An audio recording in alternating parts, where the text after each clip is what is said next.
They said war was all about noise, artillery, machine guns, rockets. I killed 3 officers in 8 seconds, and nobody heard a thing.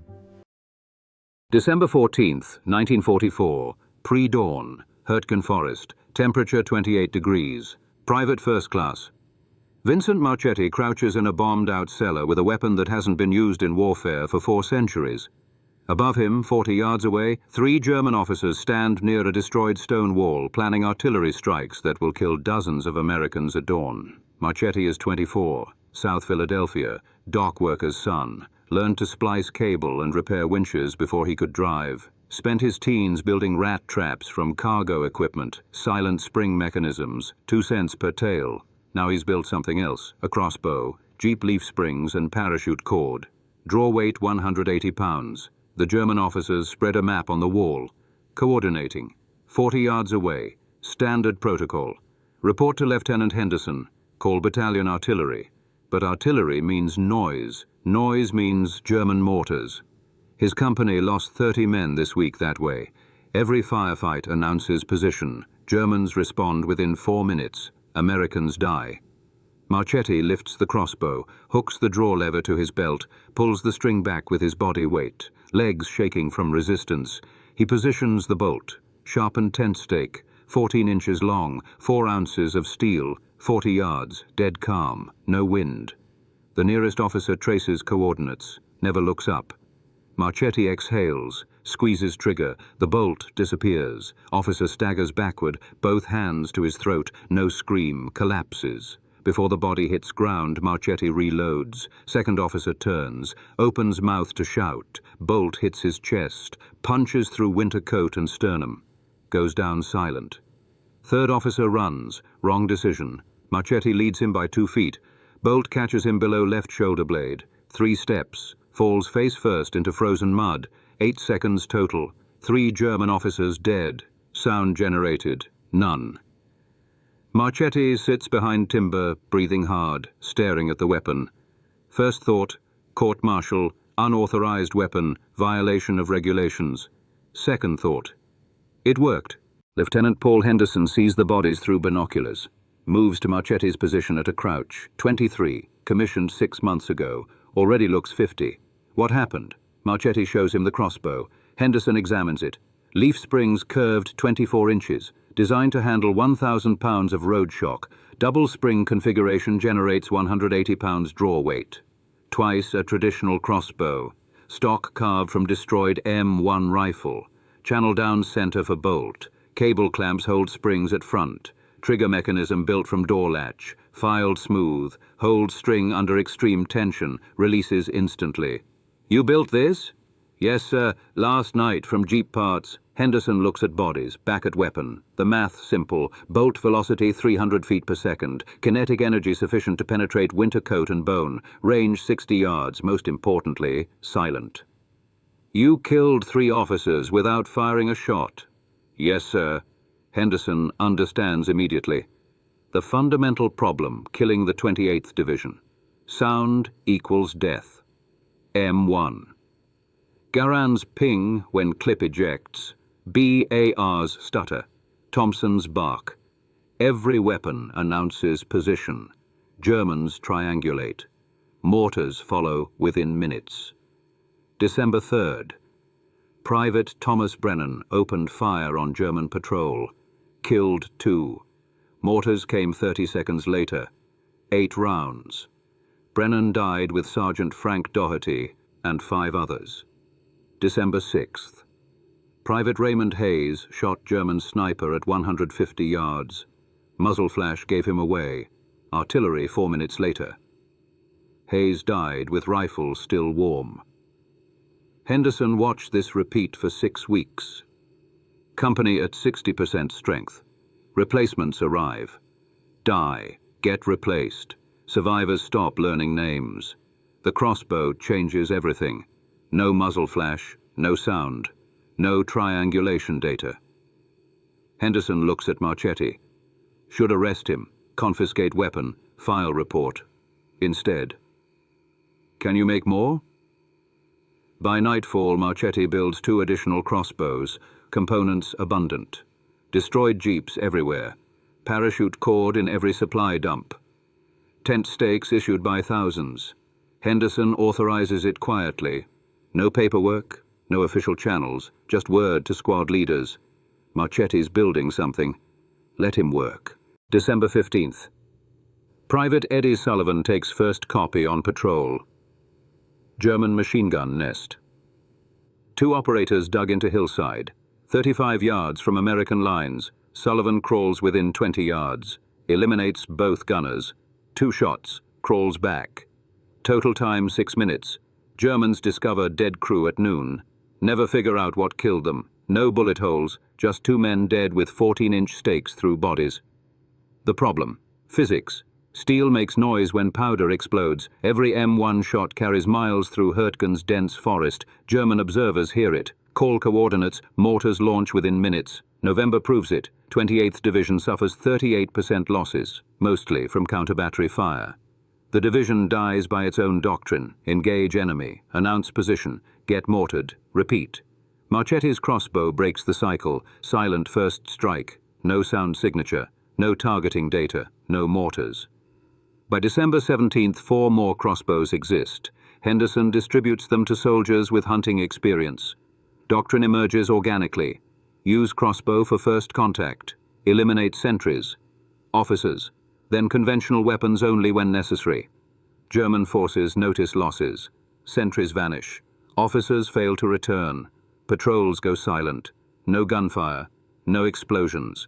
Just men dead with mysterious puncture wounds. German intelligence report from December 20th describes silent American infiltrators using unknown weapons. One officer theorizes experimental suppressed rifles. Another mentions Soviet subsonic ammunition. None consider crossbows. Too primitive, too absurd. Modern armies don't fight with medieval technology. But word spreads through American lines. Mechanics in other companies hear about Marchetti's design. Start building their own. By December 28th, 20 crossbows exist. No official documentation, just soldiers solving problems. Casualty rate tells story. November 38% casualties. First 2 weeks of December 41%. Last 2 weeks of December 23%, despite heavier fighting. The reduction matches crossbow adoption perfectly. Silent kills mean fewer German responses. Fewer responses mean fewer American deaths. December 18th. Deep night. Marchetti volunteers for patrol. Lieutenant Henderson leads. 8 men. Mission. Locate German observation posts. Eliminate them silently. Forest at night becomes sensory deprivation. No moon. Cloud cover thick. Visibility 10 feet. Men navigate by compass and memory. 1 hand on shoulder of man ahead. Single file. 50 yards per hour. Any faster risks noise. Any noise risks discovery. Germans have patrols out too. Both sides hunting blind.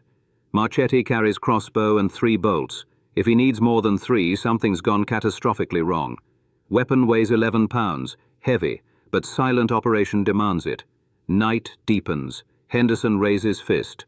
Column stops. Ahead voices. German. 2 men talking low. Sound puts them 20 yards forward. Maybe less. Henderson signals Marchetti forward. Points towards sound. Marchetti nods. Moves alone. Crawls last 10 yards. Snow soaks through uniform. Temperature 22 degrees. Shaking from cold, not fear. Germans materialize. 5 yards ahead. 2 sentries in foxhole. Talking. Smoking. Cigarettes glow orange in darkness. Illuminate faces for half a second per draw. Enough. Marchetti aims between glows. Waits for one to inhale. Cigarette brightens. Target acquisition. Fires. Bolt hits. Cigarette drops. No sound except body slumping. Second German freezes. Doesn't understand. Reaches for rifle. Marchetti already reloading. Draw. Aim. Fire.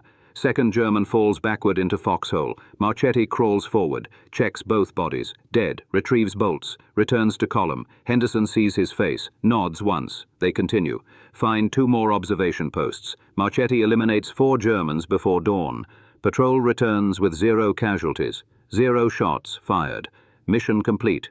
German units discover bodies at first light. Forward observers gone. Positions compromised. No evidence of American presence except corpses. Psychological impact exceeds tactical. Germans become hesitant, reluctant to operate in small groups. afraid to conduct forward reconnaissance. American patrols gain freedom of movement they haven't possessed since entering Forest. December 22nd, dawn. Marchetti tests improved crossbow design, new lever system, ratchet mechanism from destroyed half-track, reduces draw strain, increases reload speed 40%. He's alone. Bad decision. Company perimeter feels safe. Germans haven't penetrated this close in weeks. He sets up targets. Frozen logs at varying distances. First shot. Perfect.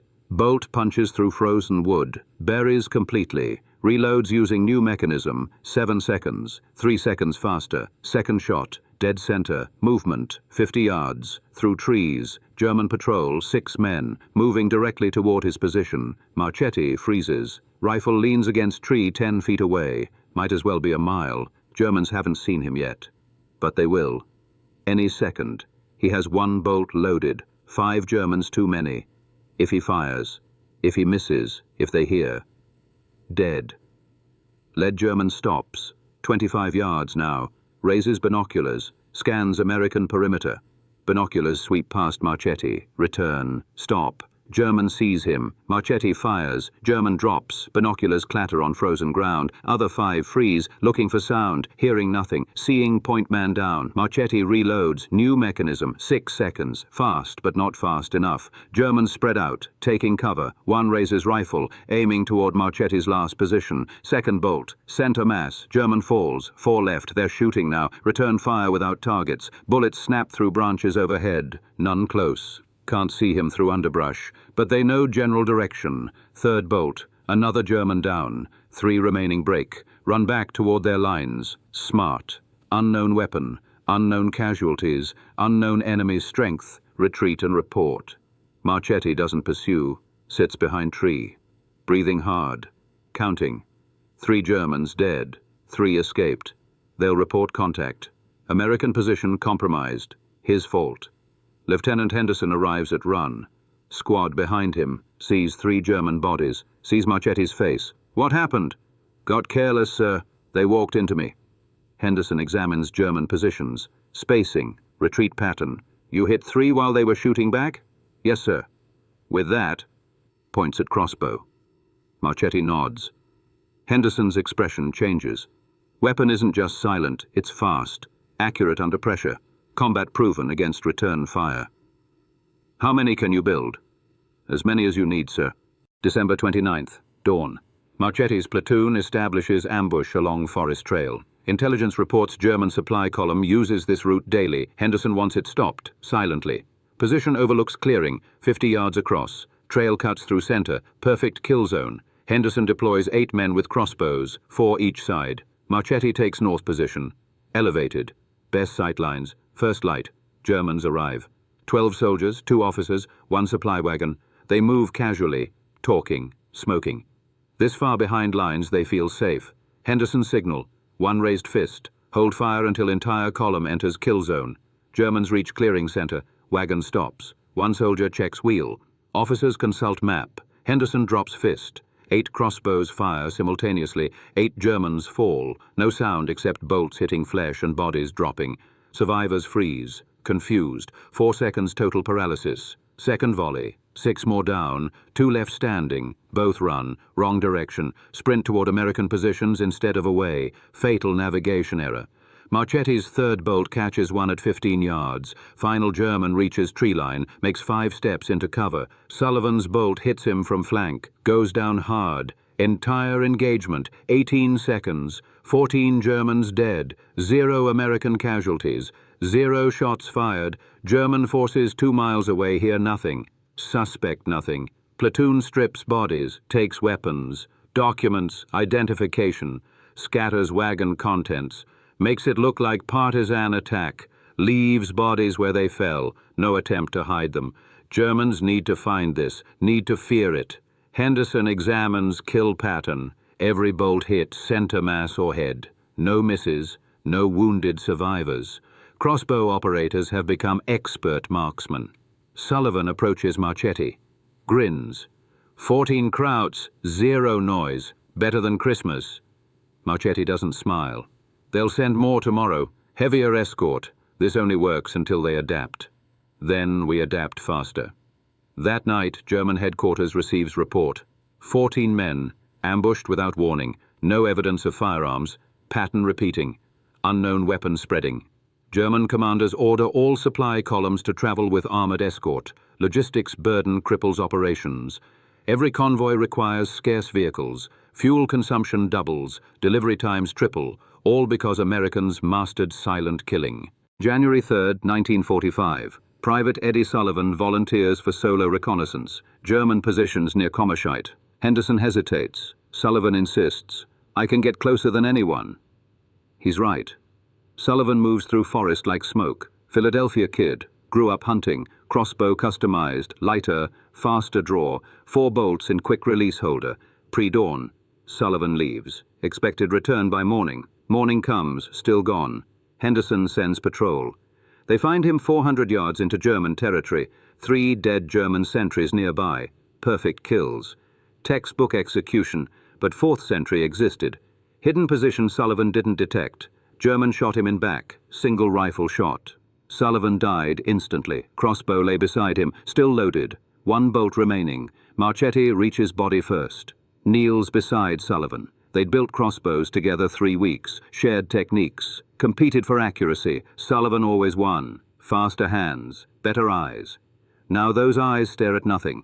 22 years old, face down in frozen mud. Crossbow 6 inches from right hand, never got chance to use it. Marchetti picks up weapon. Sullivan's modifications visible. Lighter stock, refined trigger, draw mechanism. Marchetti designed, but Sullivan perfected. He holds it. Says nothing. Just stares at dead German sentry. Sullivan never saw. Henderson arrives. Sees Marchetti holding Sullivan's crossbow. "We need to move. Germans know we're here." Marchetti doesn't respond. Just stands there, weapon in hands. Understanding settling. Crossbow isn't magic. Doesn't guarantee survival. Sullivan was better than Marchetti. Faster, more skilled. Doesn't matter. 1 unseen German, 1 bullet, dead. They carry Sullivan back. Bury him that afternoon. Henderson says words. Marchetti doesn't listen. Just watches frozen dirt cover body. Sullivan's crossbow rests across his lap. That night, captured German soldier undergoes interrogation. Young, terrified, tells everything. "We fear your silent weapons. Can't hear you. Can't see you until too late. Officers refuse to go forward. Sentries abandon posts at night. It's worse than artillery." Psychological collapse complete. Germans afraid of silence now, but Sullivan's still dead. Marchetti sits in foxhole, cleaning Sullivan's crossbow. Weapon that didn't save him, just another tool. Henderson finds him. "It's not your fault." Built weapon. Taught him to use it. He volunteered. You know Sullivan. Nobody told him what to do. Marchetti nods. Doesn't change anything. Sullivan trusted tactic, trusted weapon. Died anyway. January 8th. Lieutenant Henderson writes after-action report. Sullivan's crossbow sits on his desk. Marchetti brought it yesterday, said Henderson should have it. Refused to explain why. Henderson picks up weapon, examines Sullivan's modifications. Lighter stock, faster draw. Sullivan improved Marchetti's design, made it better, then died carrying it. He thinks about November. Before Marchetti, before the crossbow. Company lost men every day. Every firefight brought German mortars. The sound gave them away, always the sound. Private Thomas Brennan, killed December 3rd, fired his M1. Germans heard. Mortars came 30 seconds later. Brennan dead with 6 others. Private Raymond Hayes, killed December 6th, shot German sniper. Muzzle flash betrayed him. Artillery 4 minutes later. Henderson watched it repeat, week after week. Company bled from 43 men to 27. Every engagement announced position. Every position got mortared. Sound equals death. December 14th. Marchetti killed 3 German officers. Silent, no artillery response, just 3 dead Germans and Americans still breathing. Then everything changed. Last 2 weeks of December. Casualties dropped by half. Germans stopped responding as fast. Mortars came less frequently. Americans survived firefights that would have killed them in November. Henderson does the calculation. Roughly 180 men still alive who would have died under the old way. 180 soldiers walking around because a Philadelphia dock worker built a crossbow from Jeep Springs. But Sullivan's still dead. 22, buried in frozen ground. The weapon saved 180. Missed the 1 German that mattered. Henderson files report. describes crossbow tactic, requests evaluation, writes about casualty reduction, mentions Sullivan by name, report travels through channels, response arrives weeks later, improvised weapons not authorized. Crossbow tactic noted for historical record, no investigation, no analysis. Henderson shows Marchetti response. They're calling it field expedient, nothing more. Marchetti looks at Sullivan's crossbow on Henderson's desk. Doesn't matter. Sullivan's dead. 180 others aren't. That's what matters. Henderson picks up weapon again, runs hand along stock Sullivan carved. You think he knew it would save that many? No, he just knew it worked. That was enough. Division moves to Ardennes. Crossbows go with them. Henderson keeps Sullivan's weapon, carries it through rest of war. Never fires it. Just carries it. Afghanistan, Helmand Province, March 2011. Staff Sergeant Marcus Webb reads file in operations tent. Historical tactics, unconventional weapons, things that worked when nothing else did. He finds paragraph about Hurtgen Forest. Private named Marchetti, who built crossbows from Jeep parts, eliminated German positions silently, reduced casualties in 2 weeks. Tactic never officially adopted. Just forgotten. Webb's platoon faces identical problem. Taliban fighters use sound to locate American patrols. M4 reports carry across valleys. Every firefight draws reinforcements. Platoon lost 4 men this month, all from ambushes after contact. Webb proposes suppressed weapons for night operations. Command approves immediately. Military learned this lesson finally. Took 67 years. His team gets suppressed M4s, subsonic ammunition. They conduct raid on Taliban compound. Eliminate 6 sentries silently. Enter compound. Complete mission. No casualties. No compromised position. Webb thinks about Marchetti, Philadelphia dock worker who understood physics. Sound equals death. Silence equals survival. Built weapon from scrap. Saved 180 lives. Got no recognition. Now Webb carries $1 million suppressed rifles. Night vision. Infrared targeting. All based on same principle. Don't announce presence. Vietnam learned it too. Special Forces read Hurtgen Forest reports 1967. Proposed similar tactics. Army developed suppressed weapons, HDM pistols, Swedish K submachine guns. Silent elimination doctrine. Korea integrated it officially. Grease guns with makeshift suppressors. Specialized sniper rifles. Military finally recognized what Marchetti proved. Silent first strike equals tactical surprise. Modern special operations forces train extensively in sound discipline. Navy SEALs carry suppressed weapons standard. Delta Force conducts entire missions without firing shots. Statistics prove it works. Vietnam units using suppressed weapons suffered 40% fewer casualties. Modern special forces with sound discipline tactics complete missions with near zero compromise rates. Every special operations soldier carrying suppressed weapons. Every sniper using subsonic rounds. They're using Marchetti's principle. 17 crossbows he built disappeared after 1945, but understanding survived. Sound discipline saves lives. That insight drives millions in weapons development now. Webb completes deployment, returns to Fort Bragg, requests copies of Hurtgen Forest files, wants to read about man who figured it out first. Files incomplete, most pages missing. What remains barely mentions Marchetti, lists him as mechanic infantry, no special notations. But Webb finds one paragraph, after-action report from Lieutenant Paul Henderson. Private Marchetti's innovation reduced casualties significantly. Recommend official evaluation. Recommendation never implemented. But principle survived. That's what matters. October 1945. Vincent Marchetti returns to Philadelphia. Age 26. Takes discharge at Fort Dix. Goes back to docks where his father works. Becomes stevedore. Same job his family held 2 generations. Unloading cargo ships 6 days a week, splicing cable, repairing winches, skills he learned at 13. Skills that saved 180 lives in Hurtgen Forest, works 32 years. Same docks, same crews, never talks about war. When co-workers ask, he says, I was infantry. Fixed things when they broke, came home. He marries 1947, Helen Rossi, daughter of longshoreman, 3 children. Live 4 blocks from where Vincent grew up.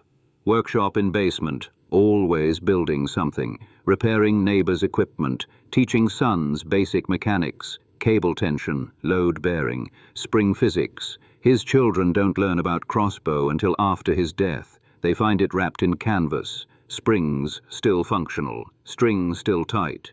Second weapon beside it, lighter, faster draw, Eddie Sullivan's crossbow, the one Lieutenant Henderson carried through rest of war, one Henderson mailed to Marchetti 1946. No letter, no explanation, just weapon.